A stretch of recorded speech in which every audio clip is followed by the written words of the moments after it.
Dear students, आज हम cover करने जा रहे हैं ग्राफ रेलेवेंट प्रॉब्लम हम कैसे सॉल्व करेंगे।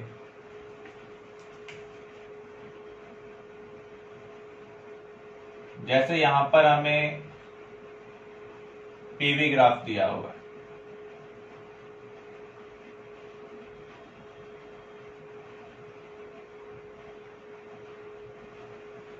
टेम्परेचर आपको दिया हुआ है T1, T2, T3। एक्चुअल में ये ग्राफ मल्टीपल ग्राफ का कॉम्बिनेशन है। हमने एक पार्टिकुलर टेम्परेचर के ऊपर गैस के प्रेशर को चेंज किया, वॉल्यूम के ऊपर क्या इम्पैक्ट पड़ रहा है। ऐसे ही हमने सेम गैस के लिए टेम्परेचर चेंज किया, फिर टेम्परेचर को फिक्स कर दिया। अब हम प्रेशर चेंज करेंगे तो वॉल्यूम के ऊपर क्या इम्पैक्ट पड़ रहा है वो हमें ये कर्व बता रही है। ऐसे ही टेम्परेचर T3 के ऊपर अगर हम गैस का प्रेशर चेंज कर रहे हैं तो क्या इम्पैक्ट पड़ रहा है वो ये कर्व बता रही है। तो ये तीन सिचुएशन का कंबाइंड ग्राफ है। आप ये कह सकते हैं मल्टीपल ग्राफ को हम सिंगल ग्राफ के अंदर ही देख रहे हैं। यहां पर आपसे पूछा जा सकता है order of T1, T2 and T3, या फिर आपको इस तरीके से रिप्रेजेंट किया होगा, टेम्परेचर ऊपर की ओर इंक्रीज हो रहा है, इज इट करेक्ट और इनकरेक्ट। इस टाइप के केस रेलेवेंट क्वेश्चन आपके पास आ सकते हैं। तो यहां पर हम इसको कैसे वेरीफाई करेंगे। जब भी ग्राफ रेलेवेंट कोई भी क्वेश्चन आपके पास आता है तो आप एक को कांस्टेंट ले लें, या तो एक्स एक्सिस को या फिर वाई एक्सिस। तो यहां पर अगर हम वॉल्यूम को कांस्टेंट लेते हैं तो आप यहां पर परपेंडिकुलर ड्रॉ करेंगे, जहां पर भी ये कर्व को कट कर रहा होगा अगेन उस पर परपेंडिकुलर ड्रॉ करना। तो आप क्या देख रहे हैं, T1 के कोरस्पॉन्डिंग जो प्रेशर होगा वो क्या है, P1। ऐसे ही T2 के कोरस्पॉन्डिंग जो प्रेशर हो वो क्या होगा, P2। T3 के कोरस्पॉन्डिंग P3। ऊपर की ओर प्रेशर इंक्रीज हो रहा है तो हम क्या कह सकते हैं, फ्रॉम ग्राफ P1 क्या है, P2 से ज्यादा है और P2 P3 से ज्यादा है।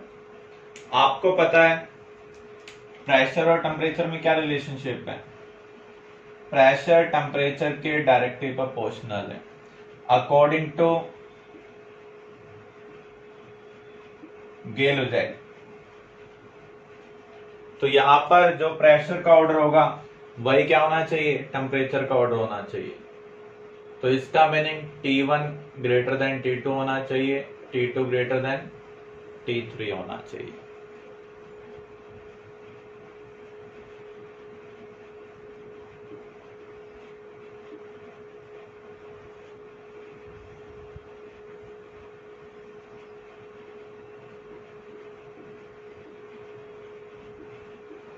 अब आपको प्रेशर वर्सेस टेम्परेचर ग्राफ दिया हुआ है, आपको ऑर्डर निकालना है V1, V2, V3 and V4। हम सेम प्रोसीजर फॉलो करेंगे। किसी एक चीज को कांस्टेंट मान लें, मान लीजिए हमने प्रेशर को कांस्टेंट ले लिया। जब हम प्रेशर को कांस्टेंट लेंगे तो ये कर्व को कट कर रहा है, उसके कोरस्पॉन्डिंग परपेंडिकुलर ड्रॉ करेंगे। तो यहां पर V4 के कोरस्पॉन्डिंग टेम्परेचर क्या होगा, T4। ऐसे V3 के कोरस्पॉन्डिंग T3, V2 के कोरस्पॉन्डिंग T2, V1 के कोरस्पॉन्डिंग T1। आप देख रहे हैं ग्राफ से हमें क्या पता चल रहा है, T4 T3 से ज्यादा है, T3 T2 से, T2 T1 से। वॉल्यूम और टेम्परेचर में क्या रिलेशनशिप है, डायरेक्ट रिलेशनशिप है according to Charles law.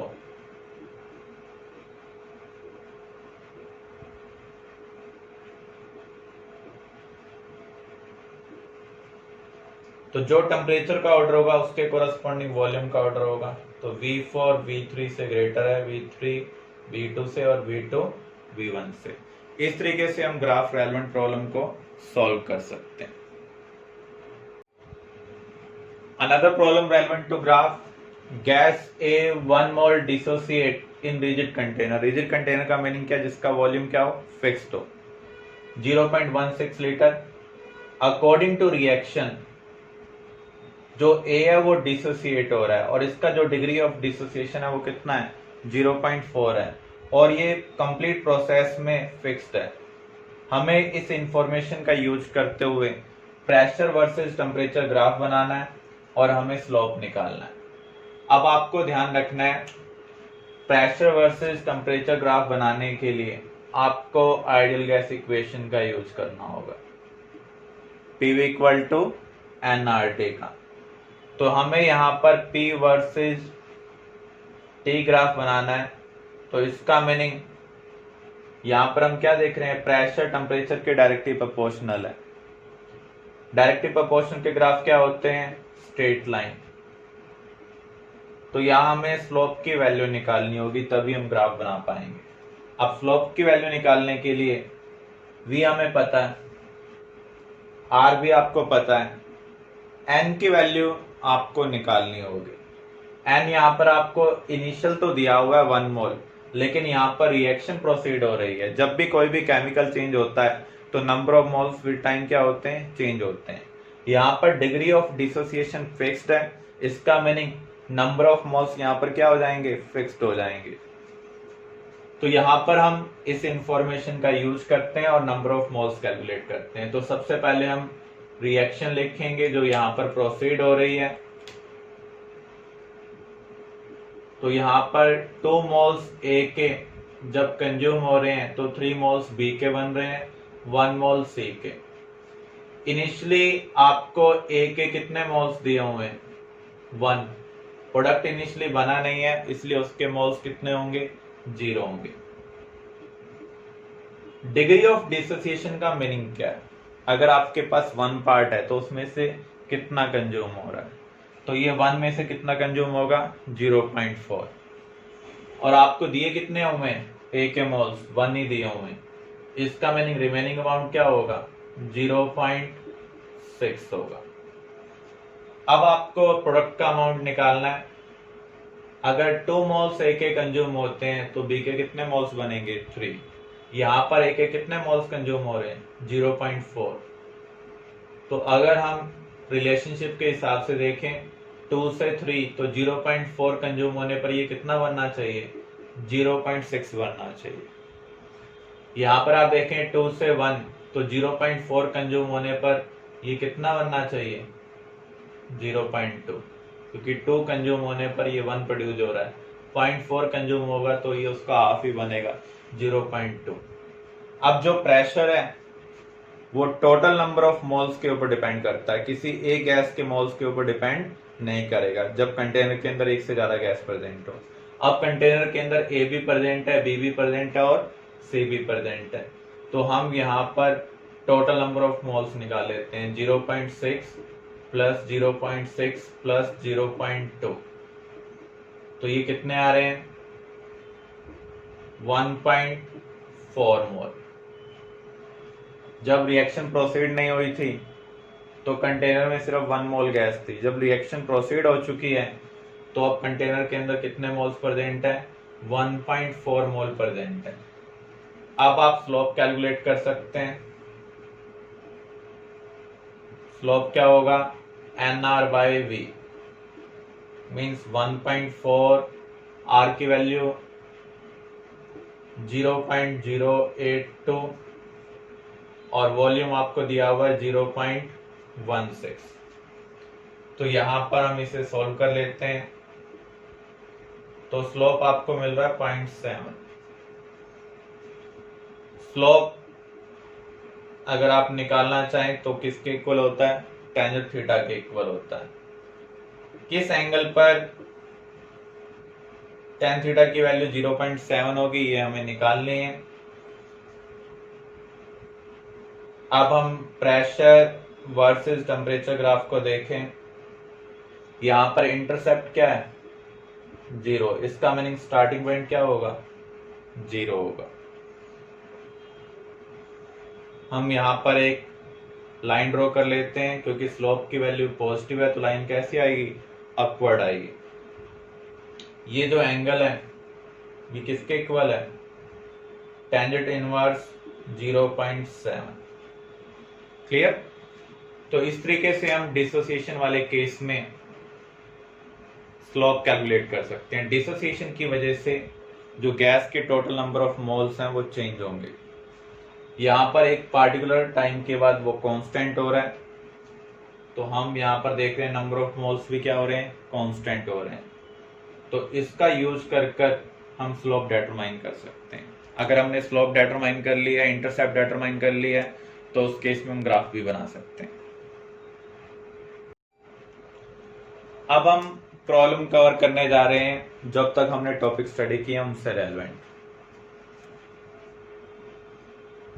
First problem, a truck carrying oxygen cylinder is filled with oxygen at -23 degrees Celsius and a pressure of 3 atmosphere. Determine the internal pressure when the truck drives through Madras, Tamil Nadu, where the temperature is 30 degrees Celsius. तो अगर आप यहाँ पर ध्यान से देखें, जो gas है वो क्लोज कंटेनर में, जब भी गैस क्लोज कंटेनर में होगी तो उस केस में n कांस्टेंट है, r भी क्या है, कांस्टेंट। तो हमें यहाँ पर यूज करना है PV/T क्या होगा, कांस्टेंट होगा। Means P1 V1/T1 equal to P2 V2/T2। Rigid container है तो वॉल्यूम भी कांस्टेंट है, तो V1 और V2 क्या है, सेम। तो हम यहाँ पर रिलेशनशिप यूज कर सकते हैं P1/T1 इक्वल टू P2/T2। अब आपको एक चीज ध्यान रखनी है, जो टेम्परेचर है वो किस में पुट करना है, केल्विन में पुट करना है। जितने भी न्यूमेरिकल हम सॉल्व करेंगे, सिर्फ डिग्री सेल्सियस टेम्परेचर जब तक आपको ना दिया हो, किस केस में, एक तो चार्ल्स लॉ की फर्स्ट स्टेटमेंट के अकॉर्डिंग, दूसरा गेल-लुजैक की स्टेटमेंट के अकॉर्डिंग, बाकी सभी केस में आपको टेम्परेचर केल्विन में पुट करना है। चार्ल्स लॉ की सेकंड स्टेटमेंट और गेल-लुजैक की सेकंड स्टेटमेंट में हमने पढ़ा था जो प्रेशर है वो केल्विन टेम्परेचर के डायरेक्टली प्रोपोर्शनल है। तो इसलिए हम यहाँ पर जो टेम्परेचर पुट करेंगे वो केल्विन टेम्परेचर पुट करेंगे। तो यहाँ पर P1 आपको कितना दिया हुआ है, 3। टेम्परेचर -23 डिग्री सेल्सियस दिया हुआ है, तो इसको आप केल्विन में कन्वर्ट करते हैं। आपको पता है 273 केल्विन 0 डिग्री सेल्सियस के इक्वल होता है, और अगर आप डिग्री सेल्सियस को केल्विन में कन्वर्ट करना चाहते हैं तो इसमें 273 ऐड कर देंगे। तो 3/250 नया प्रेशर आपको निकालना है, नया टेम्परेचर आपको दिया हुआ है, तो 273 प्लस 30 303, इसे आप सॉल्व कर लें, आपके पास प्रेशर आ जाएगा।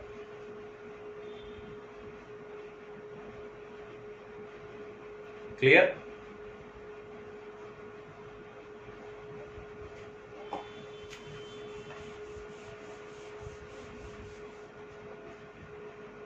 Second problem,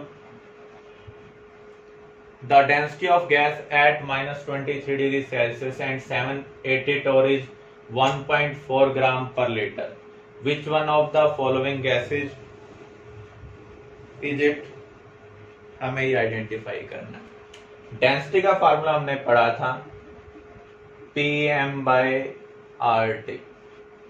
तो यहाँ पर गिवन इंफॉर्मेशन का यूज करते हुए हमें मोलर मास निकालना है।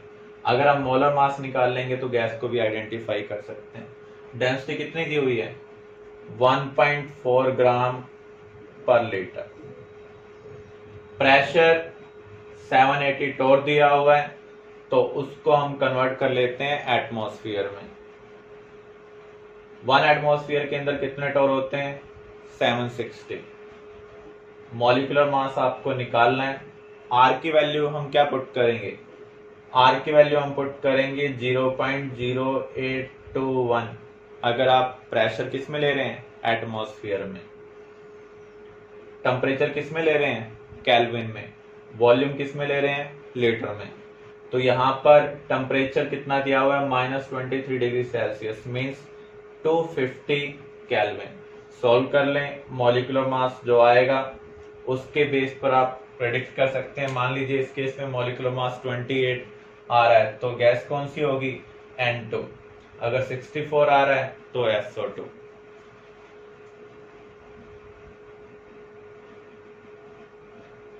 नेक्स्ट प्रॉब्लम,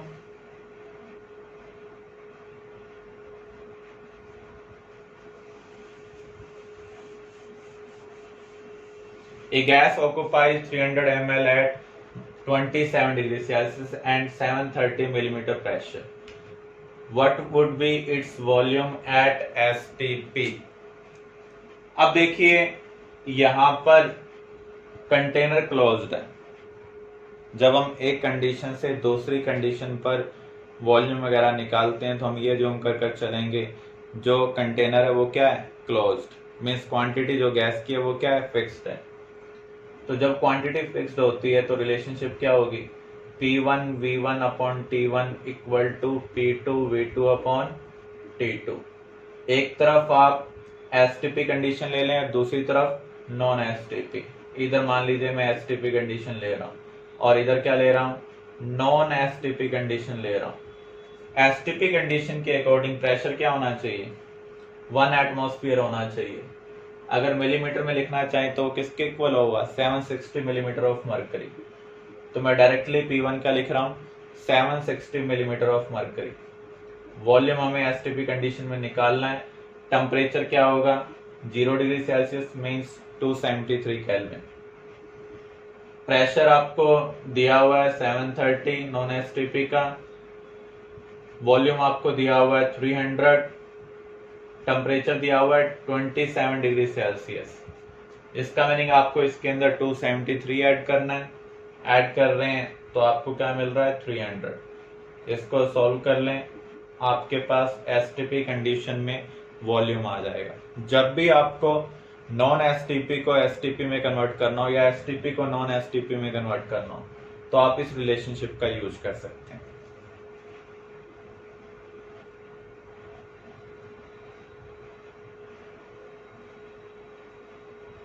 नेक्स्ट प्रॉब्लम,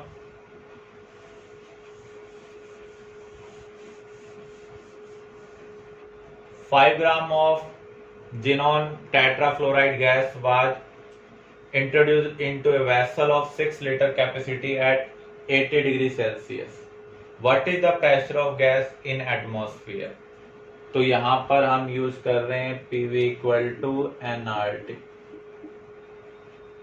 तो यहां पर नंबर ऑफ मोल्स हमें निकालने होंगे। नंबर ऑफ मोल्स हम कैसे कैलकुलेट करेंगे, given mass by molar mass. Given mass कितना है, 5। मोलर मास, इसके लिए आपको जेनॉन का एटॉमिक मास टेबल से चेक करना होगा, फ्लोरीन का चेक करना होगा। लेकिन जब एग्जाम में क्वेश्चन आएगा तो आपको एटॉमिक मास दिया होगा तो यहां पर आप मोलर मास से डिवाइड कर लें तो आपके पास नंबर ऑफ मोल्स आ जाएंगे। टेम्परेचर आपको दिया हुआ है, इसको केल्विन में कन्वर्ट कर लें, यहां पर पुट कर लें। आर की वैल्यू 0.0821 पुट करेंगे क्योंकि हमें प्रेशर किस में निकालना है, एटमॉस्फेयर में। वॉल्यूम आपको दिया ही हुआ है। क्लियर?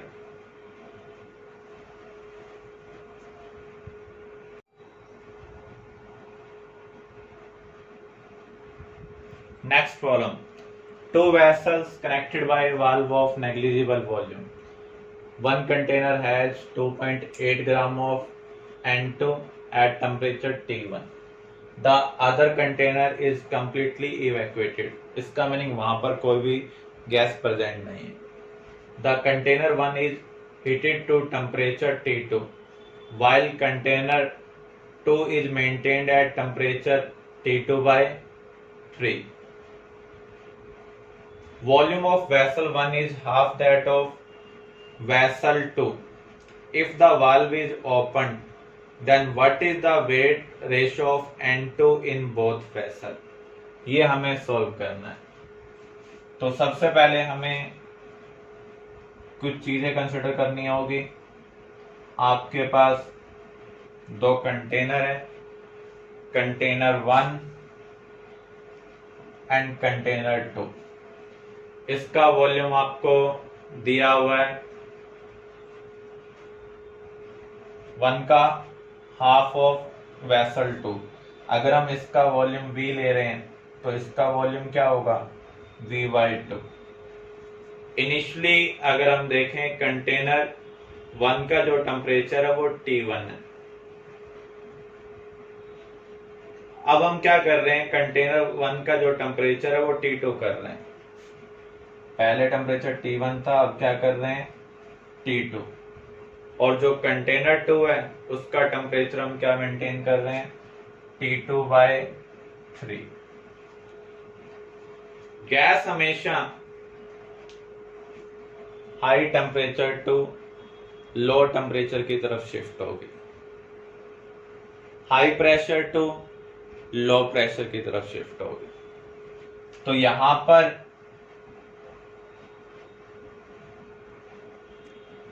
जब ये कनेक्टेड नहीं थे, मीन्स यहां पर हमने वाल्व को ओपन नहीं किया था, तो यहाँ प्रेशर 0 था, यहाँ पर कुछ प्रेशर प्रेजेंट था। PV = nRT का यूज करके हम वो प्रेशर डिटरमाइन कर सकते हैं। लेकिन अब हम क्या कह रहे हैं, हमने इन दोनों कंटेनर का बीच में जो वाल्व है उसको ओपन कर दिया, तो इसका मीनिंग यहां से गैस इधर शिफ्ट होगी।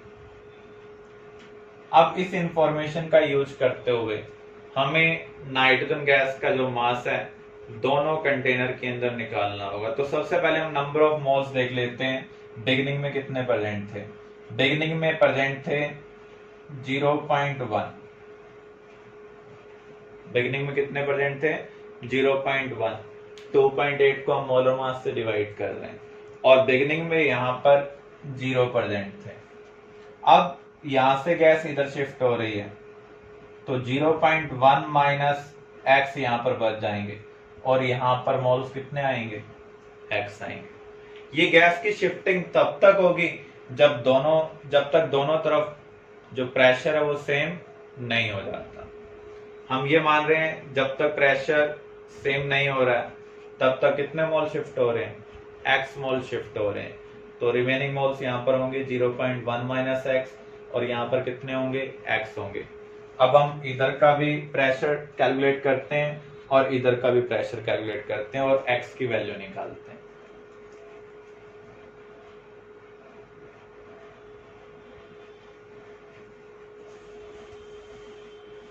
तो यहां पर आप देखें इस कंपार्टमेंट के अंदर प्रेशर क्या होगा, PV = nRT का यूज करना है। अगर आपको प्रेशर निकालना है तो आपको क्या चाहिए, nRT/V। नंबर ऑफ मोल्स कितने हैं, 0.1 minus x into R into T। नया टेम्परेचर यहाँ पर हमने क्या सेट किया है, T2। वॉल्यूम यहाँ पर कितना है, V/2। अब आप इधर देखें नंबर ऑफ मोल्स कितने हैं, x। R इंटू टेम्परेचर क्या है, T2/3। वॉल्यूम क्या है, V। R से R कैंसिल हो रहा है, T2 से T2 कैंसिल हो रहा है, V से V कैंसिल हो रहा है। तो आप क्या देख रहे हैं, 2 into 0.1 minus x equal to x/3। इस 3 को भी इधर शिफ्ट कर दें तो यहाँ पर 6 आ जाएगा। तो 0.6 minus 6x equal to x। तो 7x यहाँ पर क्या आ रहा है, 0.6। तो x यहाँ पर है 0.6/7। तो यहाँ पर हमें मोलर रेशियो पता चल चुका है। मोलर रेशियो क्या है, container 1 container 2, 0.1 minus x means 0.1 minus 0.6/7। यहां पर कितना है, 0.6/7। सोल्व कर रहे हैं तो इधर आपको मिल रहा है 0.1/7 और यहां पर 0.6/7 है। तो 7 से 7 कैंसिल हो गया। तो जो मोलर रेशियो आपको मिल रहा है वो मिल रहा है 1/6। अगर गैस सेम है तो जो मोलर रेशियो आया है वही क्या होगा, मास रेशियो होगा, क्योंकि यहां पर इसको मोल को मास में कन्वर्ट करने के लिए मोलर मास से मल्टीप्लाई करेंगे, इधर भी किससे मल्टीप्लाई करेंगे, मोलर मास से। तो यहाँ पर जो मोलर रेशो है वही क्या होगा, मास रेशो होगा, क्योंकि दोनों कंटेनर के अंदर सेम गैस प्रेजेंट है, इसलिए आपका आंसर क्या आ रहा है, सी आ रहा है। क्लियर। फिर से आप देख लें, जब भी हम दो कंटेनर को आपस में कनेक्ट करते हैं तो गैस हमेशा high pressure to low pressure पर शिफ्ट होती है, या फिर आप ये कह सकते हैं high temperature to low temperature की तरफ शिफ्ट होगी। ये पहले वैक्यूम था, यहां पर कुछ गैस प्रेजेंट थी, तो गैस हमेशा high concentration to low concentration की तरफ शिफ्ट होती है। तब तक शिफ्ट होगी जब तक दोनों का प्रेशर सेम ना हो जाए, तो इसलिए हमने दोनों कंपार्टमेंट का प्रेशर सेम रखा है। तो यहाँ पर जो नंबर ऑफ मोल्स प्रेजेंट है उसका यूज करके हमने यहाँ पर प्रेशर डिटरमाइन किया। सिमिलर वे में यहाँ पर डिटरमाइन किया, इसका यूज करके हमने x की वैल्यू निकाली और इसका यूज कर हमने मोलर रेशियो निकाला। जो मोलर रेशियो होगा वही मास रेशियो होगा अगर गैस क्या है, सेम है। Clear. Another problem, two closed vessels A and B of equal volume containing air at pressure P1 and temperature T1 are connected to each other through a narrow open tube. If the temperature of one is now maintained at T1 and other at T2, where T1 greater than T2, then what be the final pressure? तो यहाँ पर भी हम similar type से problem को solve करेंगे। Again हम दो कंटेनर ले रहे हैं, एक कंटेनर को हम ए कह रहे हैं, दूसरे को बी। इसका जो प्रेशर है बिगनिंग का वो है P1, टेम्परेचर क्या है T1। इसका भी प्रेशर बिगनिंग का P1 है, टेम्परेचर क्या है T1। अब हम क्या कर रहे हैं, टेम्परेचर को चेंज कर रहे हैं। तो यहां पर जो टेम्परेचर है T1 ही रखा, लेकिन इसका टेम्परेचर हमने चेंज कर दिया। इसका टेम्परेचर हमने क्या कर दिया, T2। तो यहां पर जो T2 है वो T1 से कम है। गैस हमेशा high temperature to low temperature shift होती है। तो अगर आप बिगनिंग की कंडीशन देखें तो जो नंबर ऑफ मोल्स हैं वो क्या है, सेम है। अगर यहाँ पर n मोल बिगिनिंग में प्रेजेंट है तो यहाँ पर बिगिनिंग में कितने होंगे, n होंगे। अब कितने होंगे, n माइनस एक्स। तो यहाँ पर क्या होने चाहिए, n प्लस एक्स होने चाहिए, क्योंकि गैस हमेशा high temperature to low temperature की तरफ शिफ्ट होगी। तो यहाँ पर शिफ्टिंग तब तक होगी जब तक दोनों तरफ का प्रेशर सेम नहीं हो जाता। तो यहां पर हम ये कह सकते हैं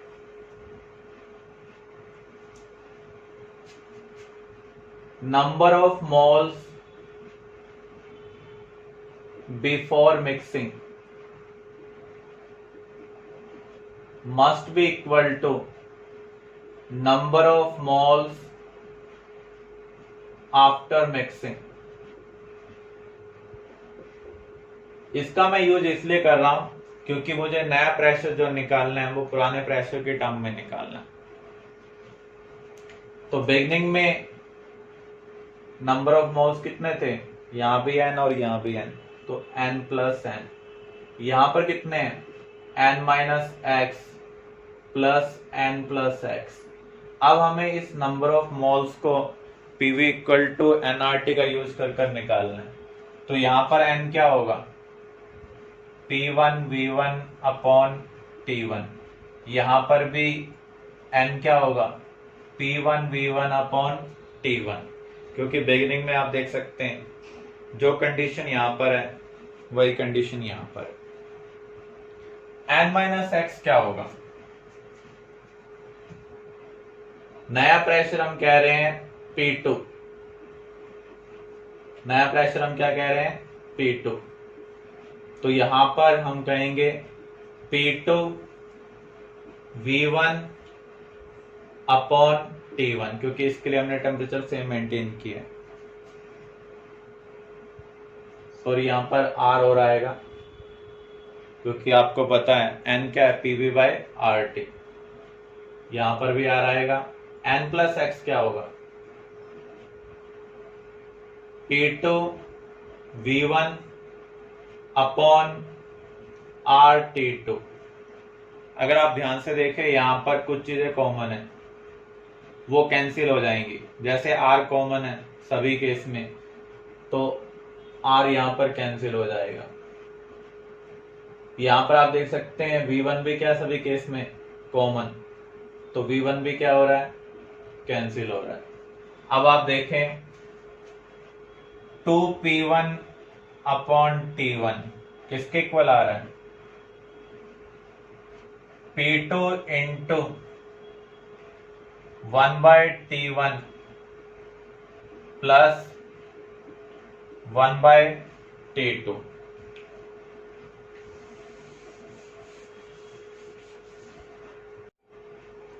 तो यहां पर हम इसको फर्दर सोल्व करते हैं, तो आपको मिल रहा है 2P1/T1 equal to P2 into T1 plus T2 upon T1 T2। हमें P2 निकालना है, तो इसे रीअरेंज करते हैं।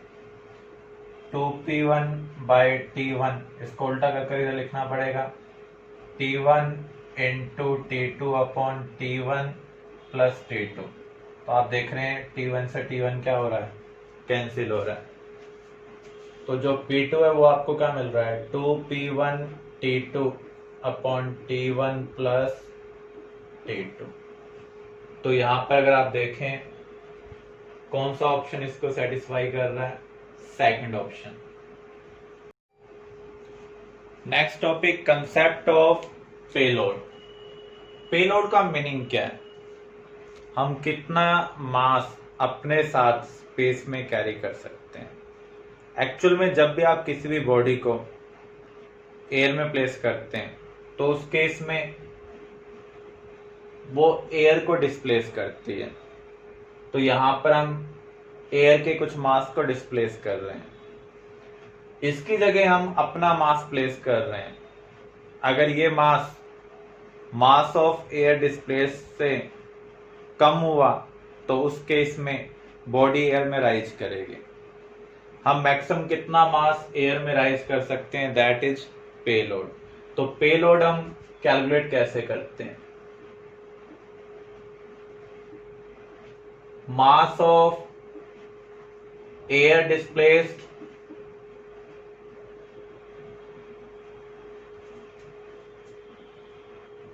माइनस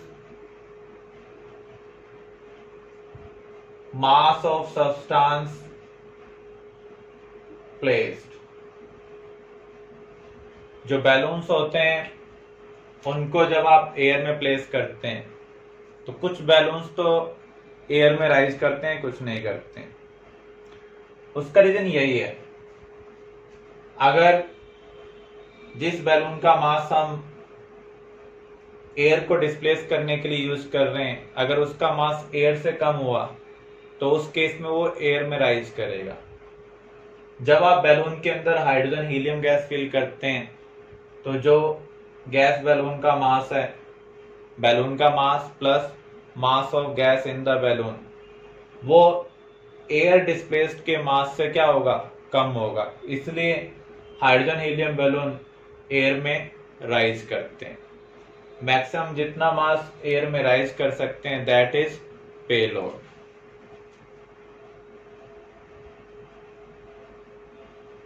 तो यहां पर इससे रेलेवेंट हमारे पास एक क्वेश्चन है, यहां पर हमें पेलोड कैलकुलेट करना है। तो यहां पर आपको दिया हुआ है balloon of diameter 2 metre, mass 100 kg। Calculate its payload if it is filled with helium at 1 atmosphere and 27 degree Celsius. Density आपको एयर की दी हुई है। तो सबसे पहले आप क्या करेंगे, बैलून का वॉल्यूम कैलकुलेट करेंगे। वॉल्यूम हम कैसे कैलकुलेट कर सकते हैं, स्फेरिकल है तो 4π3 πr3। तो यहां पर अगर हमें मास ऑफ एयर निकालना है, कैसे निकालेंगे? वॉल्यूम को डेंसिटी से मल्टीप्लाई कर देंगे। एयर की डेंसिटी आपको दी हुई है, एयर का वॉल्यूम आप यहां से निकाल सकते हैं, तो यहां से आपके पास क्या आ जाएगा? Mass of air displaced. Payload निकालने के लिए दूसरी चीज आपको क्या चाहिए? Mass of substance, means mass of balloon plus mass of gas in the balloon. तो यहां पर हम मास ऑफ बैलून हमें दिया ही हुआ है, कितना दिया हुआ है? 100 kg। गैस का मास हमें निकालना है, तो आप यहां पर पीवी इक्वल टू एनआरटी का यूज कर गिवन वॉल्यूम में नंबर ऑफ मोल्स निकाल सकते हैं। देखो यहां पर प्रेशर दिया हुआ है, टेम्परेचर दिया हुआ है, बैलून का वॉल्यूम ऑलरेडी कैलकुलेट कर चुके हैं। इस इंफॉर्मेशन का यूज कर आप number of moles of gas निकाल लेंगे। अगर आपने number of moles of gas निकाल लिए तो उसका मास भी निकाल लेंगे। तो आपको एयर के मास में से ये मास सब्ट्रैक्ट करना है।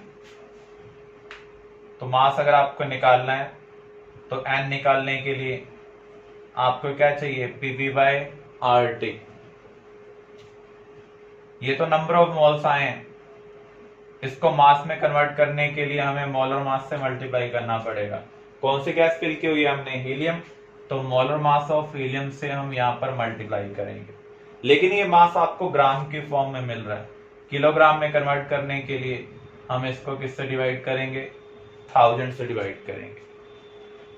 तो यहां पर जो डिफरेंस होगा that is payload. Clear? Next problem, as per Charles law the plot of centigrade temperature इंगेज the volume of gas at fixed pressure and fixed mass of the gas. तो गिवन ग्राफ में से हमें pick करना है कौन सा graph correct है।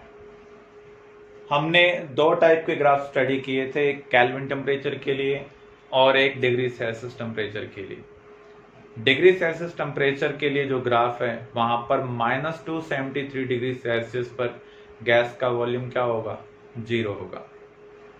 केल्विन टेम्परेचर में 0 केल्विन पर गैस का वॉल्यूम क्या होगा? 0 होगा। इसी के बेस पर हमें इस क्वेश्चन को आंसर करना है। यहां पर आप देखें टेम्परेचर बढ़ाने पर वॉल्यूम क्या हो रहा है? डिक्रीज। जबकि चार्ल्स के अकॉर्डिंग वॉल्यूम और टेम्परेचर में क्या रिलेशनशिप है? डायरेक्ट रिलेशनशिप है। इन तीनों केस में आप देख रहे हैं टेम्परेचर बढ़ने पर वॉल्यूम इंक्रीज हो रहा है, तो हमें इन तीनों में से फाइंड आउट करना होगा। पहले ग्राफ में अगर आप देखें वॉल्यूम 0 हो रहा है जब टेम्परेचर क्या हो रहा है? 0 डिग्री सेल्सियस। तो इसका मीनिंग ये ग्राफ करेक्ट नहीं है। ऐसे ही आप यहां पर देखें वॉल्यूम 0 हो रहा है, ये जो कर्व है एक्स एक्सिस को कट कर रही है जब टेम्परेचर क्या हो रहा है? 0 डिग्री सेल्सियस हो रहा है, तो ये ग्राफ भी करेक्ट नहीं है। यहां पर आप देख सकते हैं 0 डिग्री सेल्सियस पर गैस का वॉल्यूम 0 नहीं है, वो क्या है? V0 है। -273.15 डिग्री सेल्सियस पर गैस का वॉल्यूम क्या होगा? 0 होगा। इसका मीनिंग जो ग्राफ डी है वो क्या है? करेक्ट है। Another problem, open ended mercury manometer is used to measure the pressure exerted by trapped gas given in the diagram. Atmospheric pressure is 749 millimeter of mercury. What is the pressure of trapped gas? Diagram क्या है वो हम देख लेते हैं।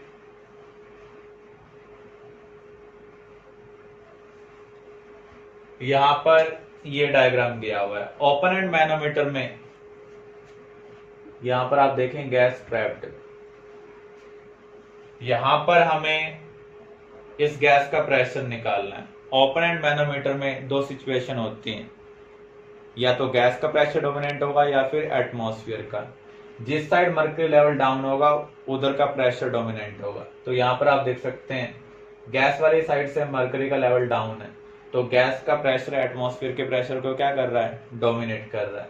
इसका meaning gas का pressure क्या होगा, atmospheric pressure plus difference in mercury level. Difference in mercury level आपको दिया हुआ 292, और वो जो एटमॉस्फेरिक प्रेशर था वो कितना दिया हुआ था आपको, 749। तो 749 प्लस 292, ये आपका आंसर होगा 1041। Clear?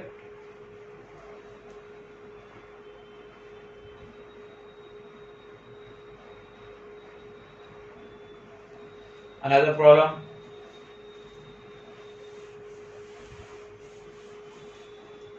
An evacuated glass vessel weighs 50 gram when empty, 148 gram when filled with a liquid of density this, and 50.5 gram when filled with ideal gas at this pressure and temperature. हमें molecular weight निकालना है। तो सबसे पहले first statement को देखें। जो खाली कंटेनर है उसका मास आपको दिया हुआ है 50 ग्राम। सेकंड केस में जब आप लिक्विड फिल कर रहे हैं उसका मास दिया हुआ है। लिक्विड प्लस वेसल का मास कितना है, 148। तो यहां से आपके पास लिक्विड का मास आ जाएगा 148 माइनस 50 मीन्स 98 ग्राम। तो यहां पर जो आपने लिक्विड फिल किया है उसका मास कितना है, 98 ग्राम है। लिक्विड की डेंसिटी दी हुई है, इससे आपके पास कंटेनर का वॉल्यूम आ जाएगा, क्योंकि यहाँ पर आप देख सकते हैं डेंसिटी आपको दी हुई है 0.98 ग्राम पर ml, और जो हमने लिक्विड फिल किया है उसका मास कितना है, 148 माइनस 50 98। तो आप डेंसिटी और मास का यूज कर कर वॉल्यूम निकाल सकते हैं। अगर हम वॉल्यूम कैलकुलेट करें तो कितना आ रहा है, 100 ml आ रहा है, क्योंकि आप यहाँ पर मास को किससे डिवाइड करेंगे, डेंसिटी से। तो 98 बाय 0.98, तो यहाँ पर जो वेसल है उसका वॉल्यूम कितना है, 100 ml है। जब हम गैस इसके अंदर फिल करते हैं तो उस केस में कंटेनर का मास कितना हो रहा है, 50.5 ग्राम। इसका मीनिंग वेसल का मास और गैस का मास इन दोनों का सम 50.5 है। खाली वेसल का मास कितना था, 50। इसका मीनिंग मास ऑफ गैस कितना है, 0.5 ग्राम। अब हम यूज करेंगे PV equal to NRT. N क्या होगा, given mass upon molar mass. Pressure आपको दिया हुआ है 760, इसको एटमॉस्फेयर में कन्वर्ट कर लें। वॉल्यूम आप कैलकुलेट कर चुके हैं, लेकिन इसको लीटर में कन्वर्ट करना है। मास ऑफ गैस आप निकाल चुके हैं 0.5। आर की वैल्यू क्या होगी, 0.0821 अगर आप प्रेशर एटमॉस्फेयर में यूज करते हैं। टेम्परेचर कितना दिया हुआ है, 300 केल्विन। ये सब वैल्यू पुट कर लें, इसका यूज कर कर आप मॉलिक्यूलर मास निकाल सकते हैं।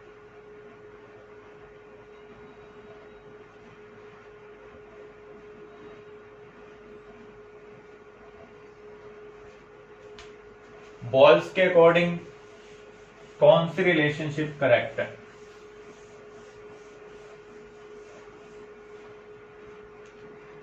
बॉल्स के अकॉर्डिंग हमने स्टडी किया था। पीवी क्या होता है, कांस्टेंट, मींस के इक्वल होता है।